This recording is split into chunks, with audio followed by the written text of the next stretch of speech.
Violence is not the answer with Carl and Ariel. We'll begin with the opening statement for the affirmative. Are you ready to begin? Yes. Okay, you may begin. My topic is violence is not the solution. This is and has been one of the most important topics throughout history. War is constantly going on, and many people are victims to this. Violence can be easily avoided, but once started, it is very difficult to stop. If violence was abolished from our everyday lives, the world would be a much better place. My first main point is that violence has a negative impact on both the oppressor and the victim. In World War I, the Austro-Hungarian Empire in Germany declared war on Serbia and its allies as a result of the assassination of the Archduke Franz Ferdinand. Due to these countries losing the war, both nations went bankrupt and lost land. Also, without the war, 17 million lives would not have been lost. This tragic war could have easily been avoided if both sides would have worked out the problem without the use of violence, which is proof that violence is not the solution. My second example to support my main point comes from the time in our daily life in school and in the workplace. If violence is used in school or in the workplace, it is very likely that major consequences will ensue, such as probation, suspension, or even expulsion. For example, if a student gets mad at another student, they could resolve the problem by talking to the student or talking to the teacher. This would most likely result with the problem being solved and both sides coming to an agreement, whereas if the student struck the other student, it would result in major consequences. My second main point is that rebelling with peace creates long-term solutions, whereas rebelling with violence only creates short-term solutions. My first example to support this point comes from the time of Martin Luther King Jr. In the time of Martin Luther King Jr., there was much injustice and hate towards the African American people in the South. When Martin Luther King Jr. decided to protest it peacefully, it took a long time for his goals and aspirations to be fully achieved, but because he revolted with peace, his hopes for black equality are present in modern society. My second example to support my main point comes from World War I. In World War I, violence was used to stop the Central Powers, and when they were defeated, the conflict created died down for just 21 years. But after 21 years, because of the enmity created after World War I, Germany declared revenge against the Allied nations, creating yet another world war, proving that violence only creates short-term solutions.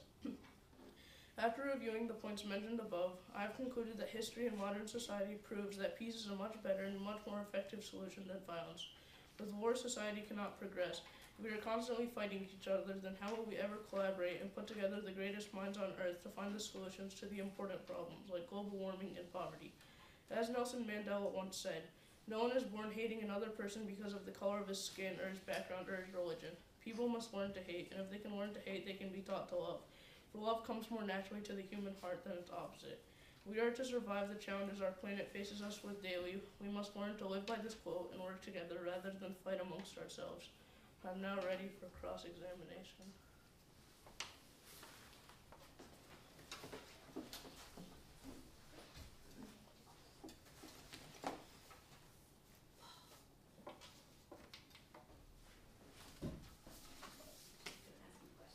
Oh. All right. Can you move in just a little bit? All right, are you ready to begin cross-examination? Yes. All right, you may begin. Have you ever had something you treasured? Yes, I have had something I treasured. What was it? In many situations, there's been a lot of things I treasure, such as my animal, my pet, or my parents, or my siblings. Can you name a specific object? Yeah, a tie that my grandpa gave me before he died. Has this object ever gone missing? No, it hasn't. So you never replaced it, you couldn't find it, or parents lost it and didn't tell you? No.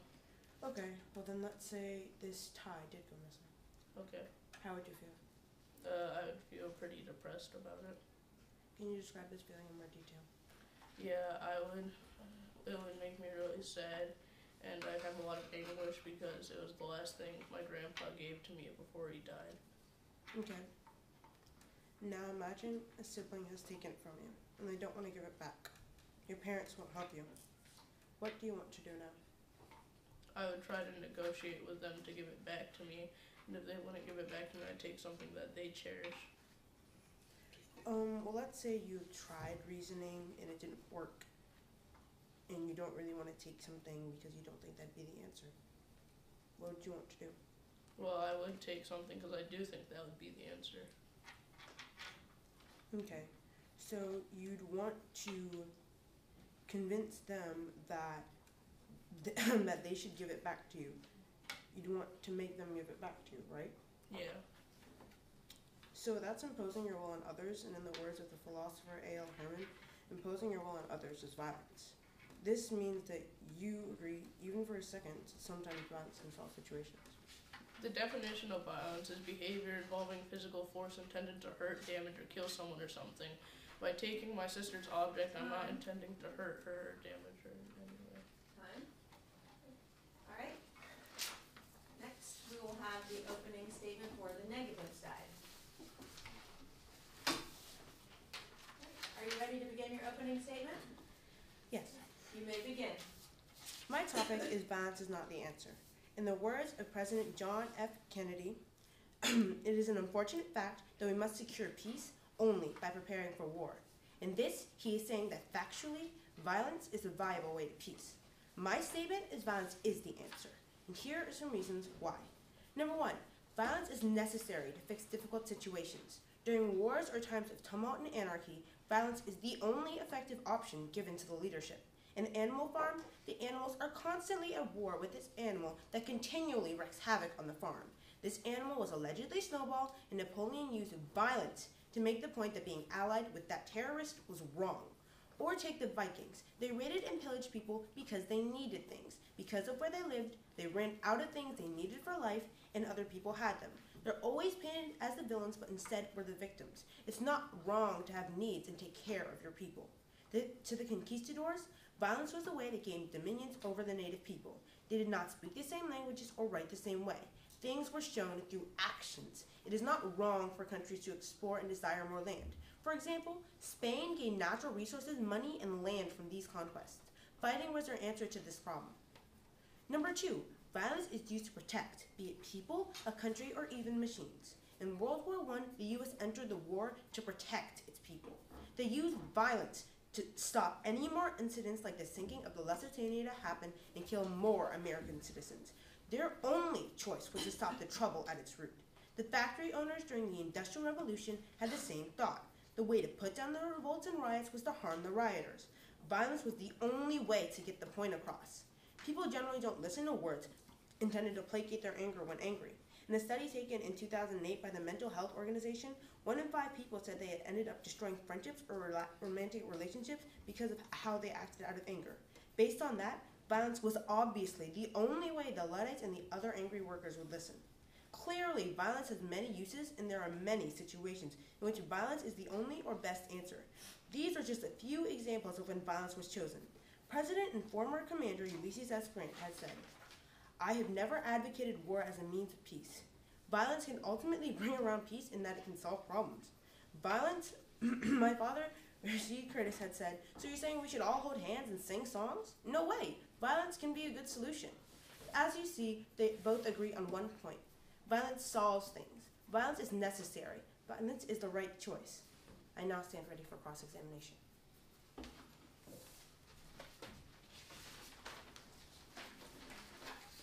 Are you ready to begin cross-examination? Yes, I am. You may begin. So, do you think that violence in an attacking form is morally correct? I think it can be. So, when ISIS exhibits violence and brutally murders innocent civilians, many of them which are women and children, that's deemed acceptable by you in modern society? I think that ISIS probably has its reasons for attacking and killing people. Just like you would have your reasons if somebody possibly hurt your family or siblings or destroyed your life even. This could possibly be their situation, and then they would have a legitimate reason. So ISIS's goal is to establish its own state, and so you think it's better for them to use violence to establish their own state rather than try to peacefully negotiate with other countries to get a piece of land from them? Well, if they've tried negotiating and it hasn't worked, then violence can probably be the only possible solution or effective solution that they feel that's given to them. So you think that if situations can be settled with peace, it's better to do that? I'm not saying that, but I'm not saying that violence is always the best option, but that it can be the best option. So you think that you would rather have millions of lives lost in a war to get what you want rather than have no one lives lost and both sides are happy and you still get what you want? You'd rather have violence than peace? I'm not saying that violence is always the answer, but I'm saying that in certain situations it can be the best and only answer, and maybe in that situation peace might be the best option, but it might not be an option that's given to them. So you said violence stalls. So you think that violence prohibits society from progressing? No. So history has proven that violence has never progressed society. So you're basically, so take China for example. They attempted to move their country forward using violence in the Cultural Revolution and ended up a lot worse than they were before. You both will have 1 minute to make preparations for the closing statement.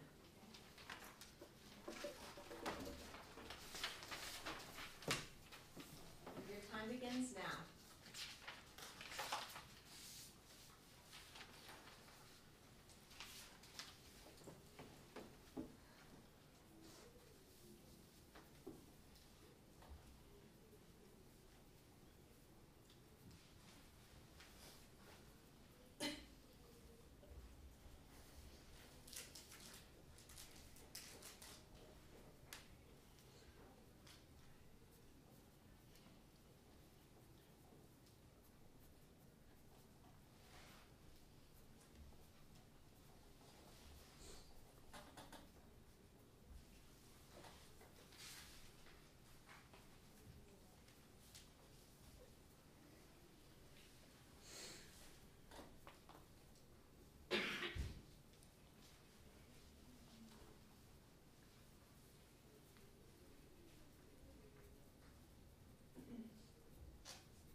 We'll start with the closing argument for the affirmative side.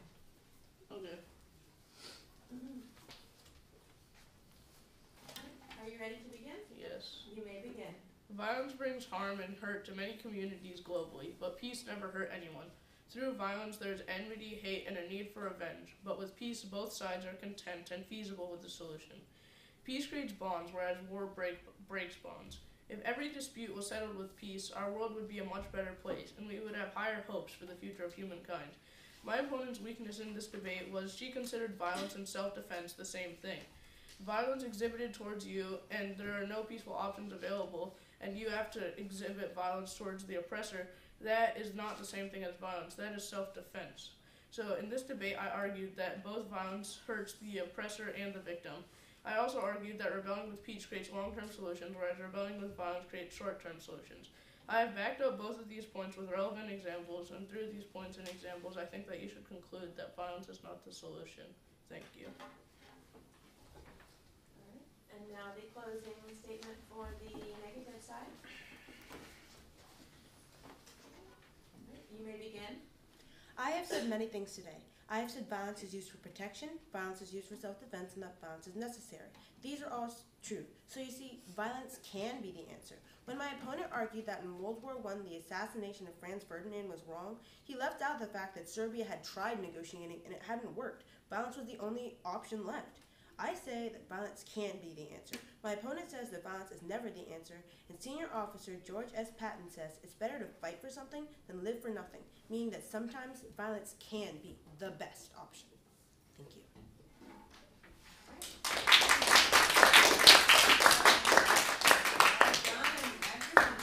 Good job, guys. All right, you all may have a seat. Okay, go ahead and bring me your papers. And next up is Jordan and Will. Go ahead and move to the front, please.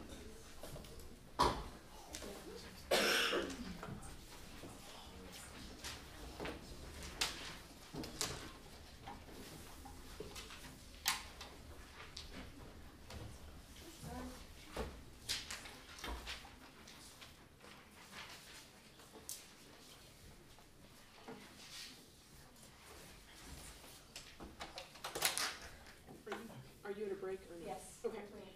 Have you seen Evelyn at all? No. Okay, thanks. Yeah, she went to the nurse. Okay. Yes.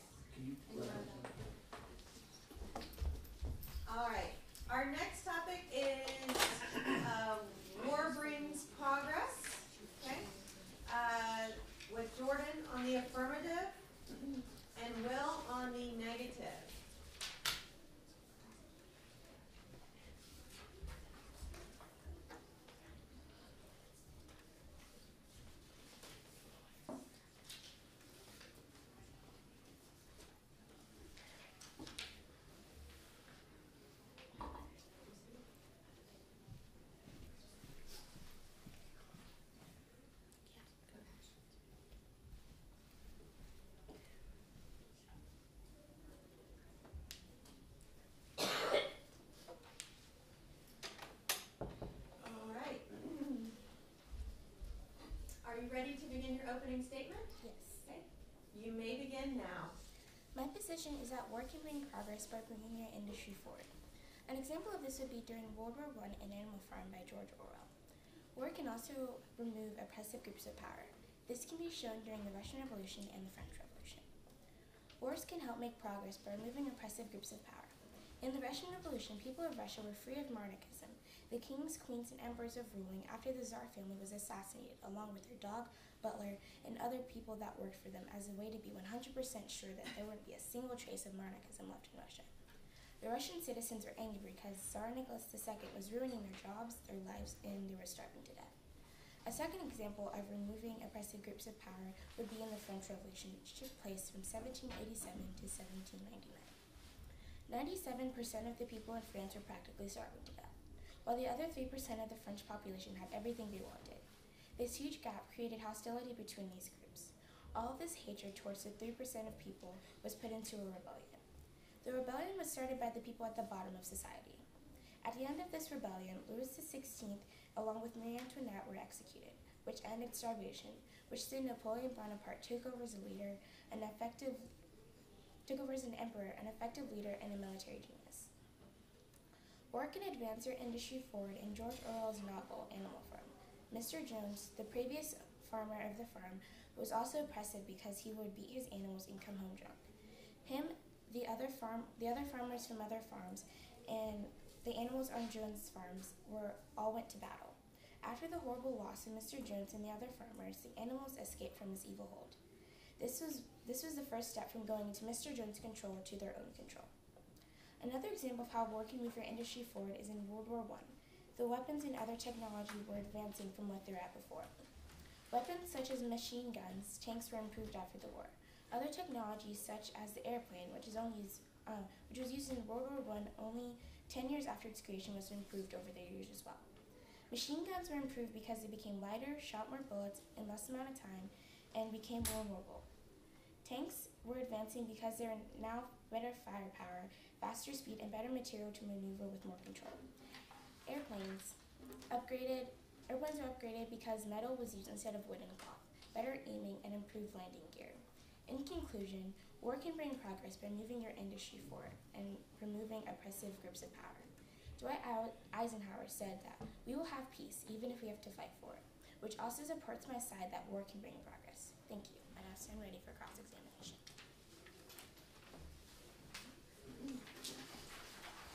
Are you ready to begin cross-examination? Yes. Okay. All right, you may begin. Do you believe that in Animal Farm, the animals progressed from overthrowing Mr. Jones's authority? So do you agree that after Mr. Jones is out of the farm, they went into a time of poverty and unfairness and betrayal? Yes, they did. So do you still think the animals progressed from overthrowing Mr. Jones's authority after remembering that? Well,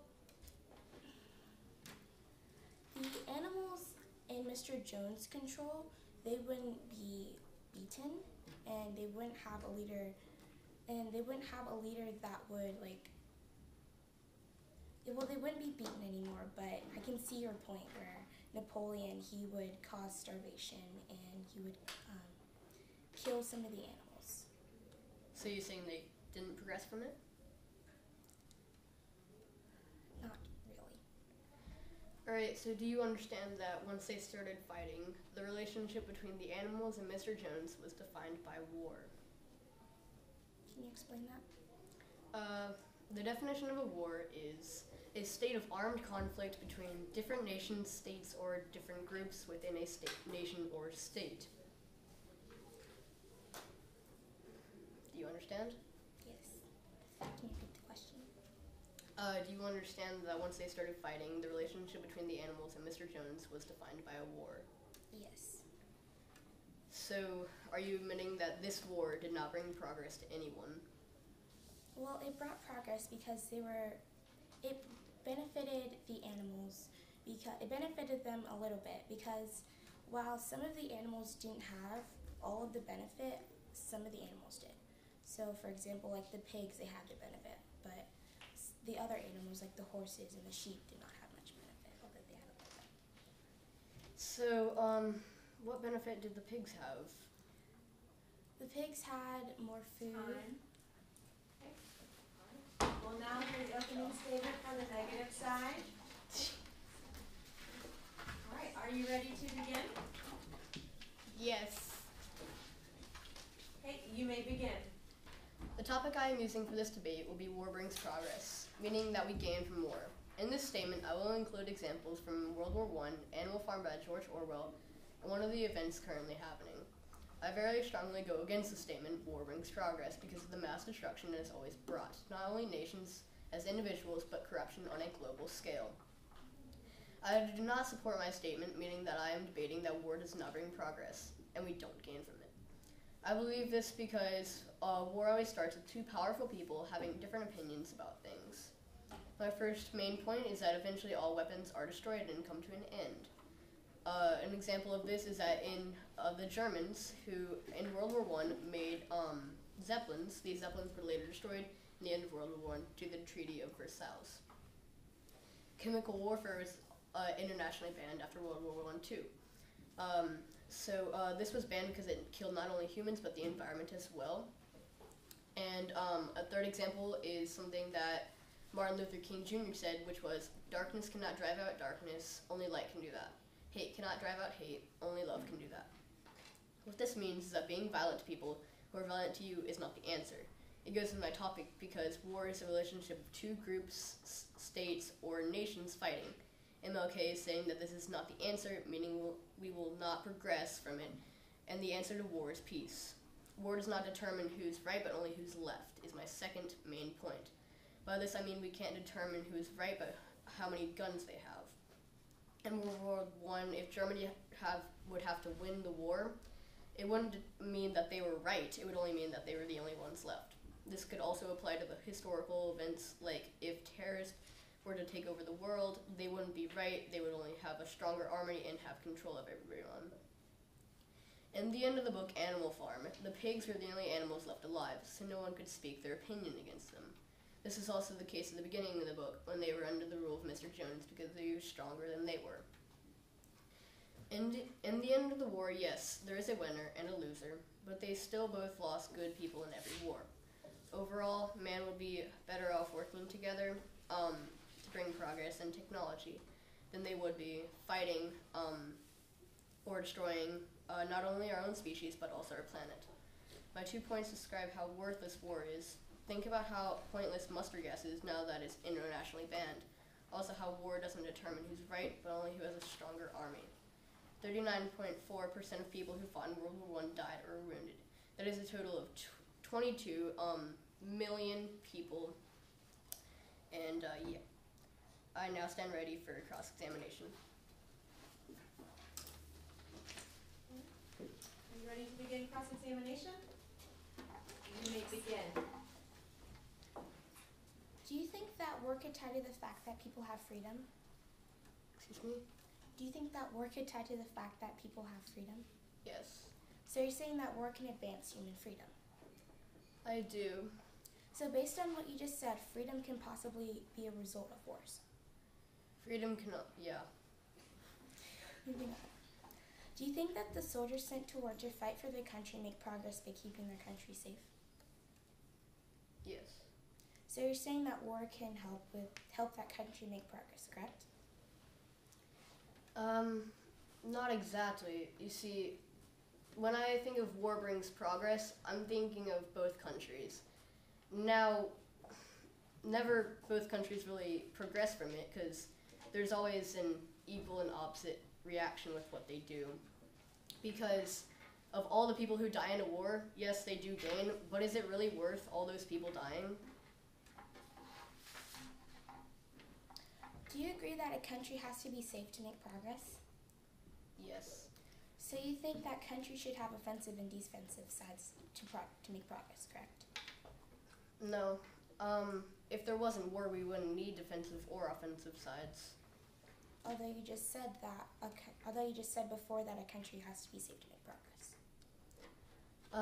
Yeah, well, war doesn't always have to be between two different nation states or groups.